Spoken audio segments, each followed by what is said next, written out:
Buster Keaton. Before Jackie Chan was leaping off buildings and Johnny Knoxville was taking pratfalls to the face, there was Buster Keaton, the original daredevil of comedy. With his signature deadpan expression and a fearless approach to stunts, Keaton turned silent film into a high-wire act of precision and physical genius. His 1926 film, The General, is now considered one of the greatest films ever made, blending comedy with large-scale action sequences that were decades ahead of their time. But at the time of its release, it was a box office disaster, nearly ending his career. That didn't stop him. Keaton performed his own stunts. No safety nets, no CGI, just raw skill and sheer nerve. One of his most famous moments? Standing perfectly still as a 2-ton house frame collapsed around him, missing him by mere inches. It's a stunt so dangerous that even modern filmmakers wouldn't dare attempt it without digital effects. His influence runs deep. Comedians and stunt performers still study his timing, his fearlessness, his ability to turn chaos into art. Without Keaton, the language of physical comedy would be unrecognizable today. Ernie Kovacs. Before Monty Python redefined absurdist comedy or Saturday Night Live turned sketch humor into an institution, there was Ernie Kovacs, television's original mad scientist. In the 1950s, when most TV shows played it safe with predictable setups and laugh tracks, Kovacs was busy turning the medium into his personal playground. He didn't just tell jokes, he bent reality.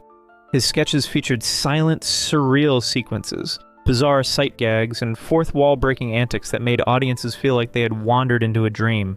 He used primitive but ingenious special effects, making objects float, characters disappear, and entire sets transform in an instant. His creation, the Nairobi Trio, 3 people in gorilla suits performing an eerie, mechanical pantomime, was pure avant-garde comedy. Kovacs saw television as more than a box with moving pictures. To him, it was a canvas for the absurd, a place where logic could be suspended and comedy could be visual, unpredictable, and strange. His influence is everywhere, from David Letterman's offbeat humor to Tim and Eric's surreal sketches. Tragically, his career was cut short in 1962 when he died in a car accident. But his legacy? That's immortal. Every time a comedian pushes the boundaries of what TV comedy can be, Ernie Kovacs is there, grinning in the static. Sammy Davis Jr. Imagine stepping onto a stage where the spotlight burns bright, but the world beyond it refuses to see you as an equal. That was the reality for Sammy Davis Jr., a performer so electrifying that even the most rigid barriers of race and prejudice couldn't contain him. Born into a vaudeville family, he was practically raised on stage, mastering song, dance, and acting with an effortless charm that made him a star. But talent alone wasn't enough to shield him from the brutal racism of mid-century America. In 1954, a devastating car accident cost him his left eye. But instead of slowing down, he came back stronger, pushing himself to even greater heights. As a key member of the Rat Pack, he used his influence to fight segregation in Las Vegas, refusing to perform at venues that barred black patrons. That stance helped crack the foundations of discrimination in entertainment, forcing clubs and casinos to integrate. His legacy isn't just in his music or his films, it's in the doors he kicked open for future generations of black entertainers. Today, artists like Jamie Foxx and Usher cite him as a major influence, proving that Sammy Davis Jr. wasn't just a star of his time. He shaped the future of entertainment itself. Dolores Del Rio. Before Salma Hayek, before Jennifer Lopez, before any Latina actress could dream of leading a Hollywood blockbuster, there was Dolores Del Rio. She wasn't just a star, she was a revolution wrapped in silk and framed by the golden glow of the silver screen. In the roaring 20s and the 30s, Del Rio captivated audiences with a presence so magnetic that she redefined Hollywood's idea of Latin beauty. Her breakout role in Ramona in the late 1920s made her an international sensation, and soon, she was rubbing elbows with the likes of Marlene Dietrich and Greta Garbo. But unlike many of her contemporaries, Del Rio wasn't content with being a decorative fixture in the background. She wanted depth, complexity, and characters that reflected the full spectrum of the human experience. Hollywood, however, had other plans. Studios saw her as the exotic beauty, the mysterious foreigner, the woman who could only exist in the margins of a white-dominated industry. But Del Rio wasn't one to be boxed in. She famously said, "My conception of a great success is being capable of reflecting and impersonating all the beauty and cleverness of every different type of woman." She fought for roles that showcased her versatility, proving that Latina actresses could be more than just side characters or fleeting love interests. Then came the McCarthy era. an unforgiving time that saw many artists, including Del Rio, pushed out of Hollywood. With doors closing in the US, she turned to Mexico and found something even greater: artistic freedom. Teaming up with legendary director Emilio Fernandez, she became the face of Mexico's golden age of cinema, starring in films like Maria Candelaria that cemented her as an icon in both Hollywood and Latin America. Her career wasn't just about personal success. It was about breaking barriers, challenging stereotypes, and proving that Latina women could lead, command, and define an era. Today, her legacy lives on in every Latina actress who refuses to be typecast, in every woman who demands to be seen for more than just her beauty, and in every artist who refuses to let the industry dictate their worth. Paul Robeson. A voice so powerful it could shake the walls of an opera house and the foundations of injustice at the same time. That was Paul Robeson. A towering figure of the 20th century, Robeson wasn't just a celebrated actor and singer. He was a force of nature in the fight for civil rights. In the 1940s, he made history as one of the first black actors to play Othello on Broadway, shattering racial barriers in theater at a time when segregation still gripped America. But Robeson wasn't content with applause. He wanted change. He used his fame to speak out against racism, colonialism, and social oppression, making him both a hero and a target. During the Red Scare, the US government blacklisted him, revoked his passport, and tried to silence his voice. But Robeson didn't back down. He continued to fight for justice, inspiring generations of artists and activists to use their platforms for something bigger than themselves. His legacy still echoes today, a reminder that true influence isn't just about talent. It's about the courage to stand up when it matters most.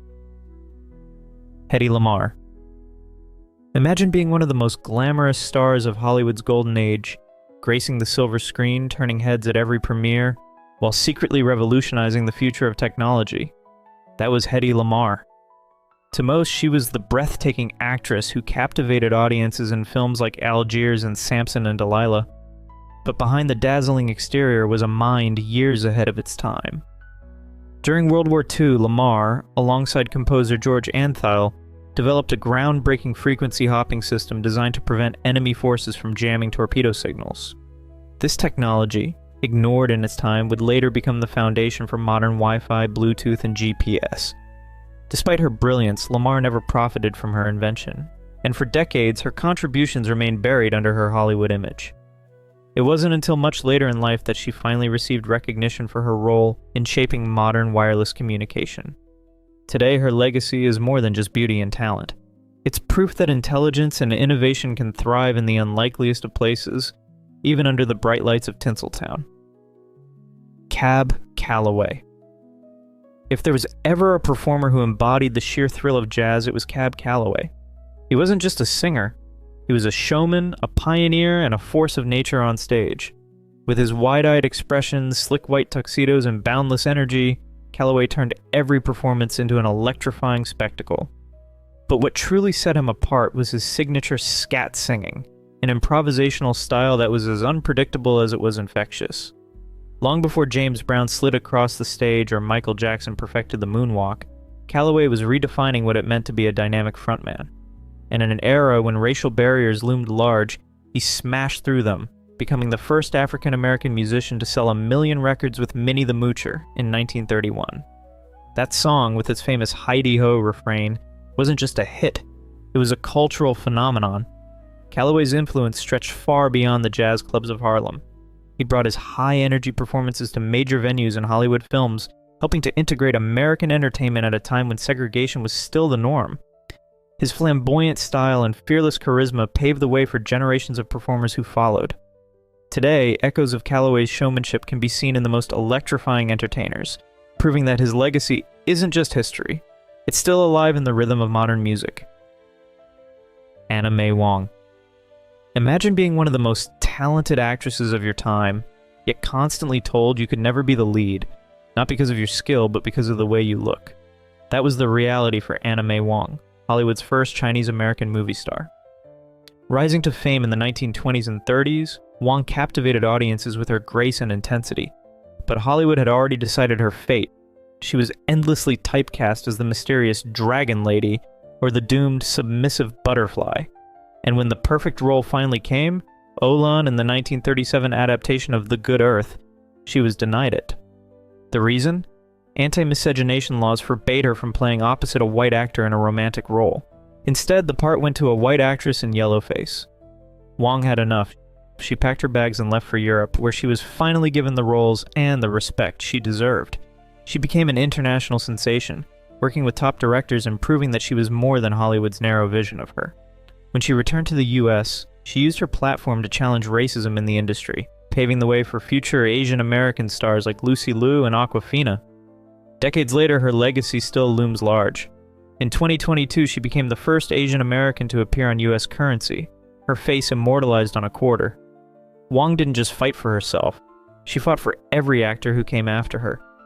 And that's why younger generations need to know her name. Josephine Baker. Imagine captivating Parisian audiences with a performance so electric it shattered racial barriers. That was Josephine Baker. Born in the United States, she faced relentless discrimination, but in France she became a sensation. Her daring dances and magnetic presence made her the highest-paid entertainer in Europe during the 1920s and 30s. But her influence didn't stop at the stage. When World War II erupted, Baker used her celebrity as a cover for espionage, smuggling intelligence for the French resistance, sometimes scribbling secret messages in invisible ink on her sheet music.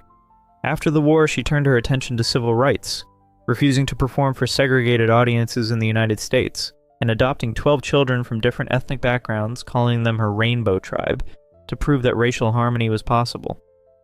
Even after her passing, her legacy endured, culminating in her posthumous induction into the Pantheon in France, an honor reserved for the nation's greatest figures.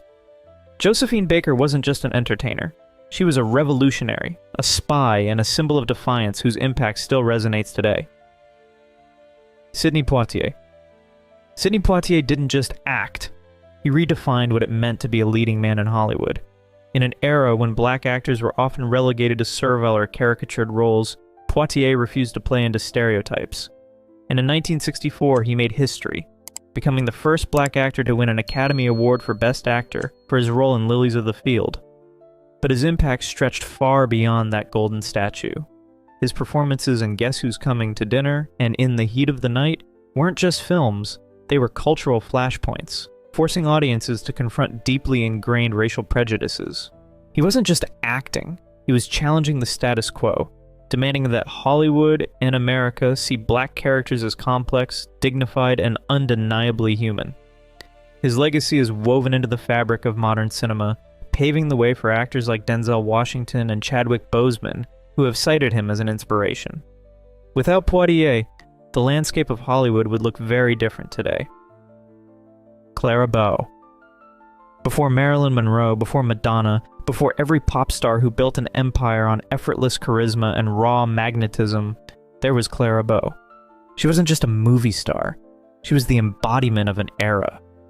The Roaring Twenties pulsed with rebellion, and Clara Bow was its heartbeat. She didn't just play the flapper, she was the flapper. The bobbed hair, the devil-may-care attitude, the smoldering gaze that could melt even the most hardened cynic, she had it. And when she starred in the 1927 film of the same name, the world took notice. Suddenly, she wasn't just Clara Bow, she was the it girl. The first, the original, the blueprint. But being the face of a generation came at a cost. Hollywood adored her, but it also devoured her. She was one of the first true sex symbols of the silver screen. But unlike the carefully curated icons of today, Bow's life was messy, unfiltered, and tragically real. The industry that made her a household name also exploited her, pushing her into roles that highlighted her allure while ignoring her depth. And behind the glamour, she battled personal demons, anxiety, exhaustion, the relentless pressure of being everything to everyone. By the early 1930s, the weight of it all forced her into early retirement. Yet, even in her absence, her influence never faded. You can see echoes of Clara Bow in every rebellious, free-spirited star that came after her. Madonna's unapologetic confidence? Lady Gaga's ability to command attention with just a look? That's Bow's legacy. She didn't just define the jazz age, she defined what it meant to be magnetic, untouchable, and unforgettable. And for younger generations who may not know her name, they've still felt her impact. Because long before Hollywood perfected the art of the it girl, Clara Bow lived it. Marlene Dietrich. At a time when actresses were expected to be soft and demure, she strode onto the screen in tailored suits, exuding an effortless androgynous cool that still influences fashion today. In the early 1930s, her performance in Morocco sent shockwaves through audiences when she donned a tuxedo and kissed another woman on screen, an act so bold it feels revolutionary even by modern standards. But Dietrich didn't just challenge gender norms, she defied an entire regime. When Nazi Germany tried to lure her back as a propaganda tool, she not only refused but became a US citizen and actively worked against them, performing for Allied troops on the front lines during World War II. Her unwavering stance earned her the Medal of Freedom, one of the highest honors given to civilians. Decades later, her impact still reverberates. Icons like Madonna and Lady Gaga have borrowed from her fearless style, but beyond fashion, Dietrich's legacy is one of defiance, against oppression, against expectation, and against anyone who dared to tell her who she should be. Dorothy Dandridge. Dorothy Dandridge, one of the most talented actresses of the Golden Era, was constantly denied the roles she deserved.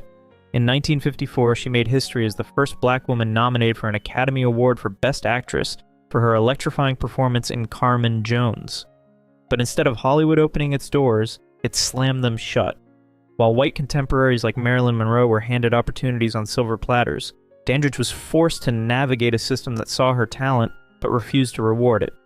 She was glamorous, charismatic, and undeniably gifted, yet the industry's racism kept her from achieving the superstardom she rightfully earned. Her struggles weren't just personal, they were systemic. Hollywood wanted black actresses in supporting roles, not as leading ladies. And when she refused to be typecast, the offers dried up. But her impact didn't fade. Decades later, Halle Berry paid tribute to her in introducing Dorothy Dandridge. And in 2002, Berry became the first black woman to win the Oscar for Best Actress. Without Dandridge, that moment might never have happened. She was a trailblazer who shattered barriers, even if she didn't get to reap the rewards. Today, her legacy stands as a testament to resilience, talent, and the ongoing fight for equality in entertainment. Gene Krupa. Before Gene Krupa, drummers were the backbone of the band, steady, reliable, but rarely the center of attention. Then came Krupa, a wild force behind the kit who turned drumming into a spectacle. His performance on Sing Sing Sing with Benny Goodman in 1937 was nothing short of revolutionary. The relentless pounding of his toms, the rolling thunder of his solos. It was primal, electric, and completely changed how drums were perceived in jazz. Before Krupa, drum solos were an afterthought. After him, they were an art form. But his career wasn't just about showmanship. He had an undeniable feel, a swing that made every beat pulse with life. His influence stretched far beyond jazz, shaping the hard-hitting styles of rock drummers like John Bonham and Neil Peart. But like many greats, his career hit turbulence. In 1943, he was arrested for marijuana possession, a scandal that nearly destroyed him. For a moment, it seemed like his time was up. But Krupa didn't fade into obscurity. He clawed his way back, proving that raw talent and resilience could outlast any controversy. His comeback was triumphant, and his impact never waned. Today, whether in a jazz club or a rock arena, the echoes of Krupa's drumming can still be heard, a testament to the man who made rhythm a spectacle. If you've enjoyed this video, please leave a like and comment. Also consider subscribing and hitting the notification bell to get notified of our new videos each week. Thanks for watching.